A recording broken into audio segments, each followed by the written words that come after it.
Hello everyone, आज हम इस वीडियो में पढ़ेंगे class 10th chapter 3 positive health. Now today's our topic is eating behaviour. कि ईटिंग जो बिहेवियर है हमारा, खाने का जो हमारा व्यवहार है वो हमें किस तरह से पॉजिटिव हेल्थ की ओर मूव करता है।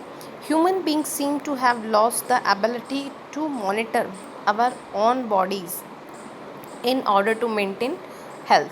कि ह्यूमन बींग्स में अगर हम देखें तो धीरे धीरे हम बिल्कुल जो अपनी एबिलिटी है कि ये हम मॉनिटर कर पाएँ, ये देख पाएँ कि हमारी जो बॉडी है वो किस तरह से हम मेंटेन कर सकते हैं अपनी गुड हेल्थ को, वो एबिलिटी, वो योग्यता हम खोते जा रहे हैं।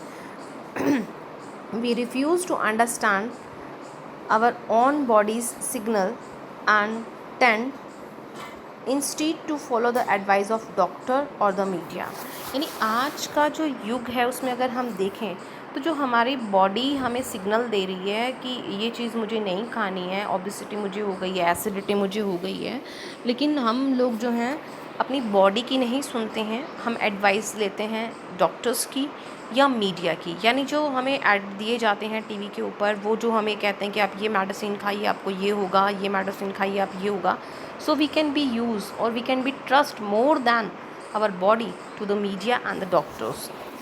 So with the help of this example we will able to know that the ability of our senses has to be much lesser.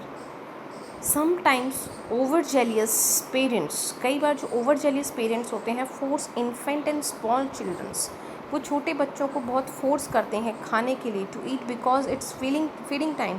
क्योंकि उन्हें लगता है ये खाने का समय है तो बच्चे को खाना खिलाना ही है, चाहे बच्चे को भूख लगी हो चाहे ना लगी हो। Not because they are hungry, ये नहीं है कि उनको भूख लगी है तो बच्चे को भी लगी होगी, it's not the matter, but it's the eating time, मतलब बच्चे को खाना खाना है। और children may be fed more than their bodies demand, और बच्चे के शरीर की जो डिमांड होती है, ज़रूरत होती है, उससे ज़्यादा उसको खिलाया जाता है। और need because some books dictates, क्योंकि कुछ किताबों में भी ऐसा लिखा होता है कि बच्चे को ज़्यादा खाना खिलाइए उसकी रिक्वायरमेंट से ज़्यादा।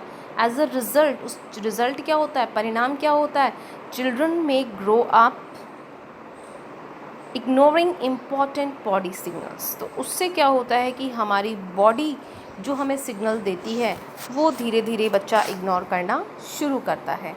Until finally these signals becomes weak and fail to stimulate normally.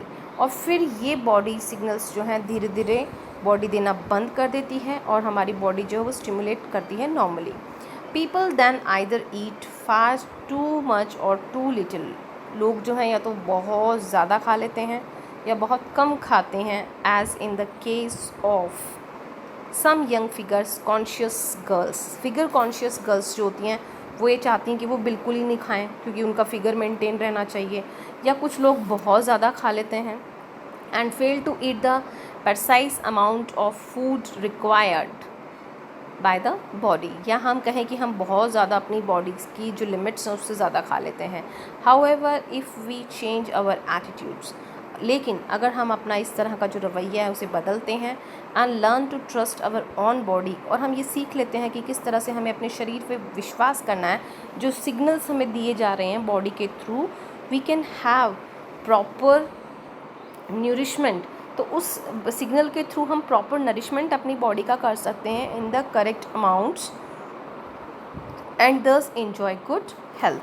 तो उससे क्या है, हमारी हेल्थ भी अच्छी रहेगी और हमारी बॉडी भी फिट रहेगी। If we have to be rectify the signals of our body that it gives our at time to time.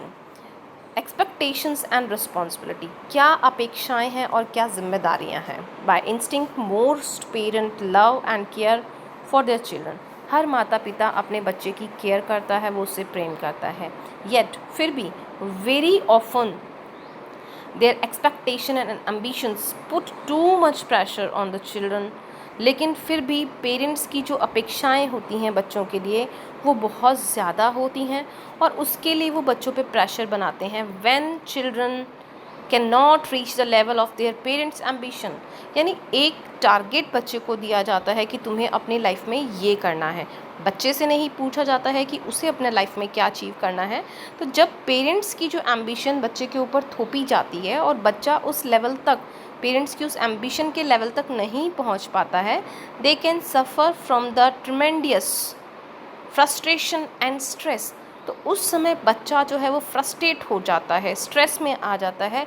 This में लीड टू ड्रग एक्सपेरिमेंटेशन, और उससे बच्चा जो है वो ड्रग्स लेना शुरू कर देता है, उस पर एक्सपेरिमेंट शुरू करता है, and other related behaviors as a way of avoiding the realities of the situation। यानी बच्चा जो है उस सिचुएशन की, उस स्थिति की वास्तविकता से दूर भागने की कोशिश करता है और वो कुछ अलग रास्ते चुन लेता है। फ्रॉम द बिगनिंग, अगर शुरुआत से ही children should be allowed to develop in their own natural happy way within the control of parental love.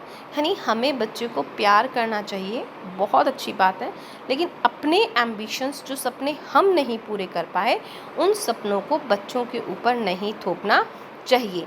हमें बच्चों को लव करना चाहिए, उन्हें गाइडेंस करना चाहिए, उनका ध्यान रखना चाहिए विदाउट टू मच प्रेशर। लेकिन बच्चे के ऊपर हमें बहुत ज़्यादा प्रेशर नहीं डालना चाहिए।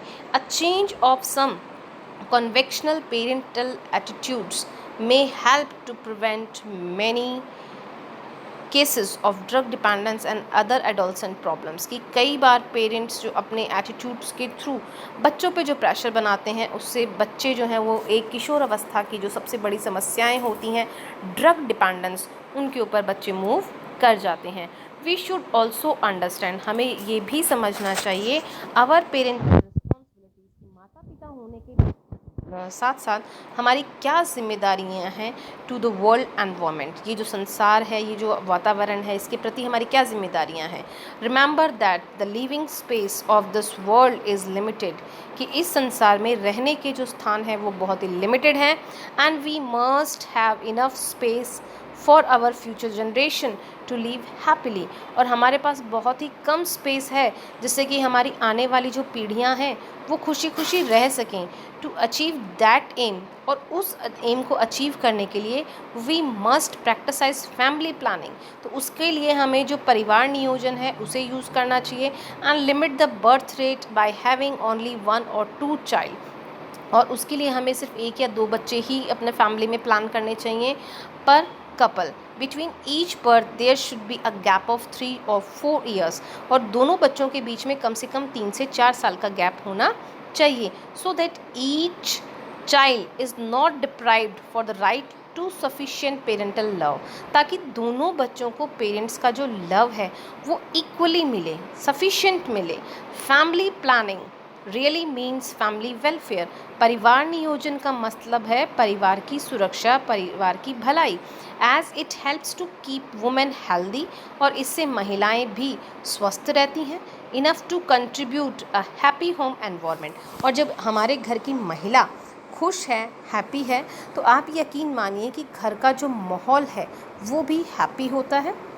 हैप्पी हेल्दी मदर, क्योंकि एक स्वस्थ और खुश माँ ही is a key to the welfare of the whole family. क्योंकि वो ही एक ऐसी की होती है, एक ऐसी चाबी होती है जो पूरे घर को स्वस्थ और खुश रख सकती है। और अगर घर की मदर जो हैं, अगर वो ही खुश नहीं हैं, वो ही अनहेल्दी हैं, तो पूरी फैमिली जो है वो उस चीज़ से हम कह सकते हैं कि अफेक्टेड होती है, और उसका नेगेटिव जो प्रभाव है वो सब पे पड़ता है।